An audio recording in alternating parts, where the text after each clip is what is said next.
we got the weekend. It was a beautiful, beautiful weather. So hopefully there have been lots of listings taken. It looks like so. That's what we're going to chat about today.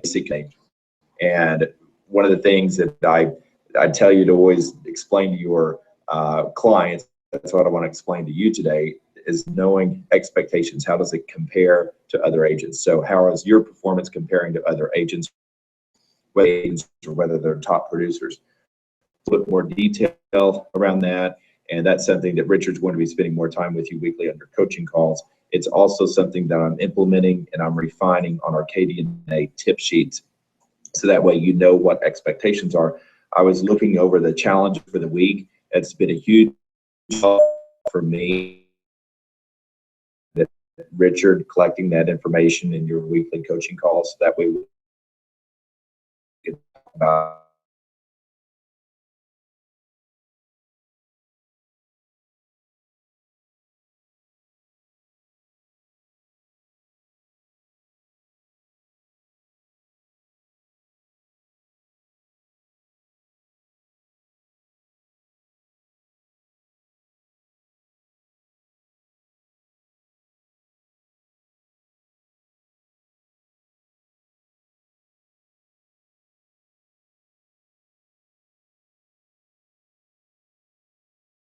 for you guys. There is averaging $3,500 for closing, as far as per voice-to-voice conversation you've entered into KDNA so far this year, compared to the dollars, the amount of commissions closed to KDNA this year.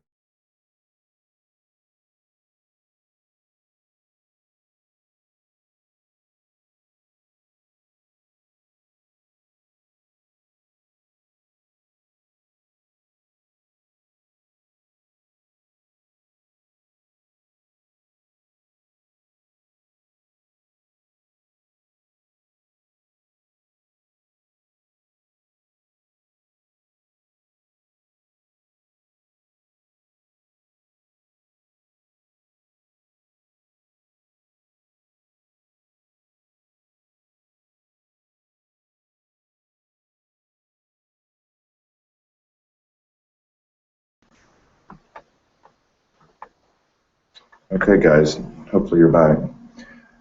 So the average conversation and the average value of the conversation per closing equals $43.31 per conversation. So that's where it makes metric 5 pretty powerful, when you know that for every person you're talking to in closed commissions, these aren't goals, this is what's actually what you guys are closing here in the brokerage.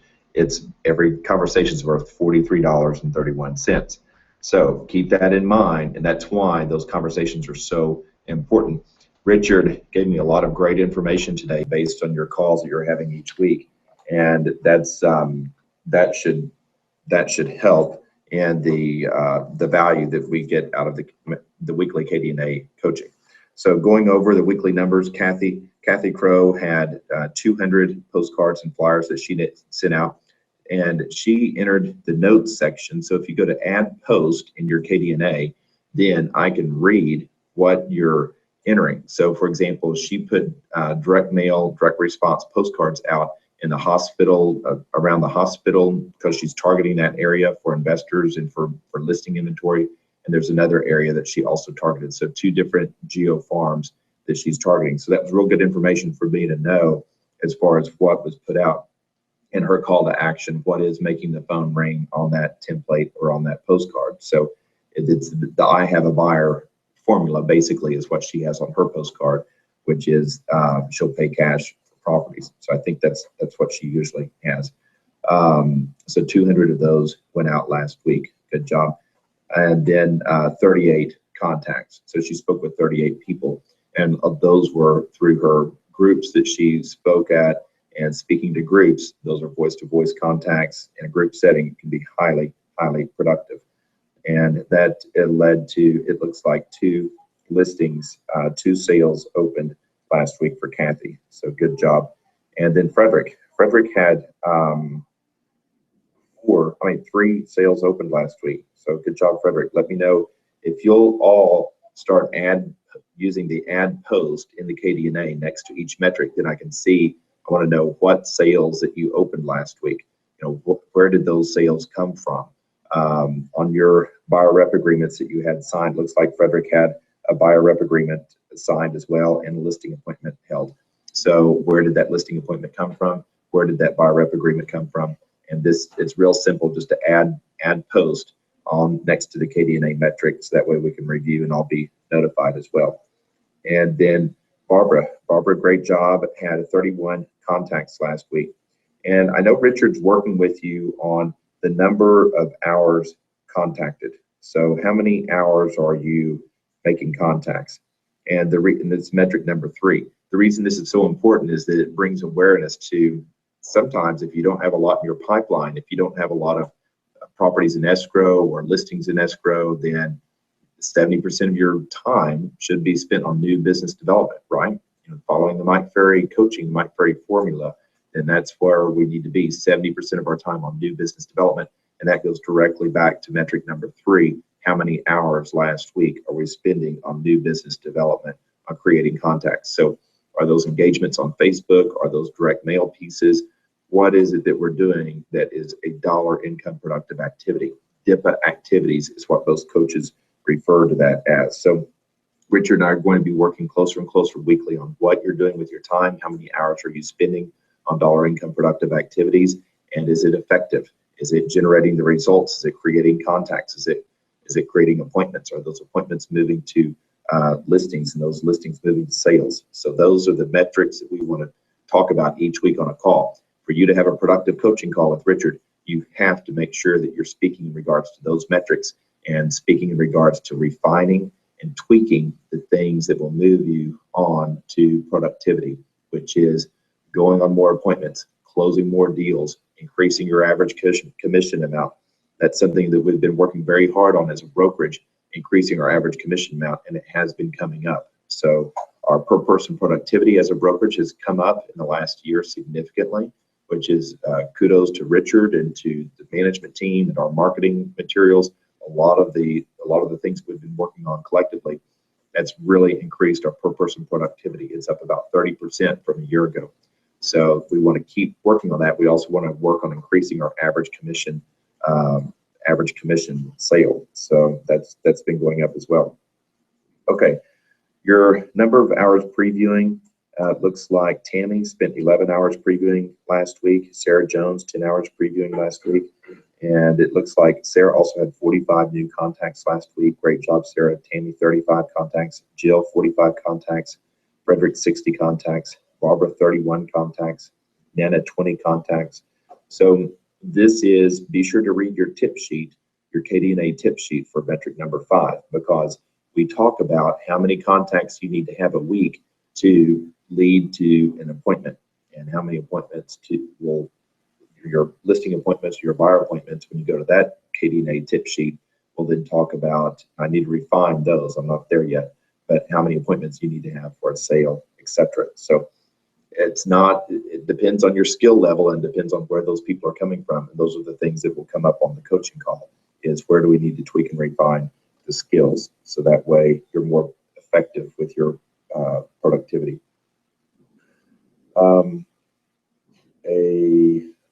Looks like on sales open, so Wes opened a sale last week, good job. And Wes also had 9 new prospects last week. So Wes, it'll help me tremendously if you put on the ad post what where those prospects came from, and then on the sales that you're opening, where those sales are coming from, and what marketing methods, or what's driving that business. So that's where we can really help each other in the KDNA, and you can do it by just adding the post on that each week. Rupal had 2 new prospects last week, and Rupal also had a additional buyer agreement last week. So good job. So another thing that you can do in your KDNA is set your business plan. So you have a business plan, your coaching business plan with Richard, and you know what your annual income goal is. Now make sure that your KDNA business plan matches that, because the business plan that we have in KDNA is for an average commission income of $120,000 a year. So if you haven't gone in to complete your KDNA business plan, then it's defaulting to that gross commission income of $120,000 a year with roughly a $5,000 average commission. So when I look at your group scores, I'm looking at the group numbers, you guys that are in the green, then that, if you haven't set your own customized business plan, which some of you have, but if you have not, then it's defaulting to that number of $120,000 a year of gross commission income. So if that's not your business plan that you have with Richard, make sure that they match. That will help improve the accuracy of your numbers and your expectations. The other thing so let's talk a little bit about challenges. So some of the challenges that I saw, I just read off based on the coaching from last week, so the challenge that you have. So I'm going to go through all of these challenges real quick, and then I'm going to speak to some feedback on how I've worked with these personally and how other agents have dealt with these challenges. So number one, getting more buyers qualified, a challenge that Corey's had. That's a very, very common challenge, and we'll talk about that. Confidence in listing presentation. Two of you had that challenge as far as your confidence in your listing presentation and presenting that listing presentation. Unable to make contact with FSBOs. We'll talk about that, and then lack of inventory. So you'll notice these are individual challenges, but it's things that we're all experiencing, right?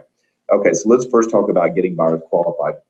So there's several ways that we can deal with that. The Hyperion Home Program, I would say, is one of the easy alternatives to that, to where they have a lease to purchase, and Hyperion purchases the home, and then the borrower will then rent from Hyperion. So you still have a transaction, they still accumulate equity. They're only paying 5% more a year. It's fantastic programs. The Hyperion program would probably be the quick solution I would suggest for getting more buyers qualified. The other solution, of course, is credit repair, which that's the success rate with credit repair is usually very, very low, just because people that have bad credit usually have bad credit for a reason. They're not real consistent and diligent at getting it repaired. So that also comes from working with buyers, and that's part of.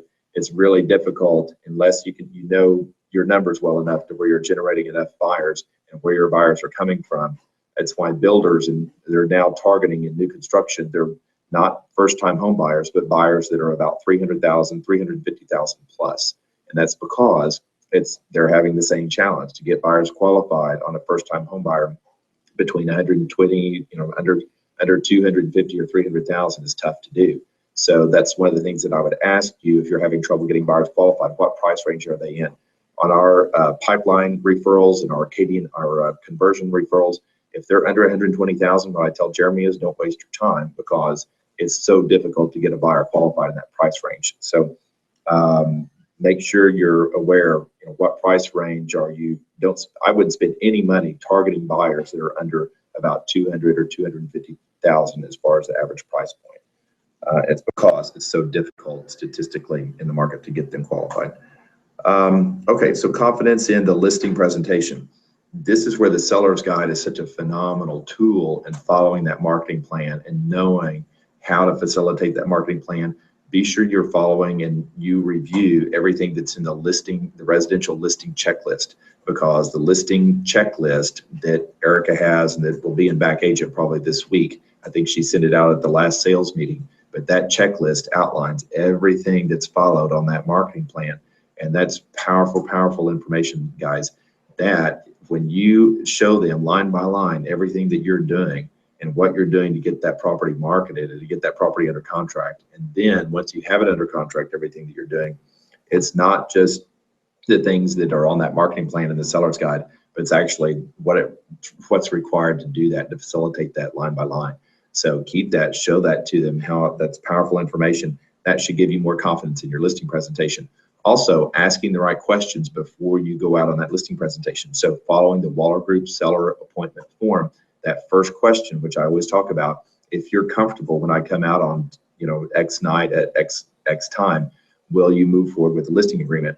That will flush out so many different objections. And if you don't ask that question, then it will be very difficult for you to be able to perform at the level that you need to perform on that listing presentation.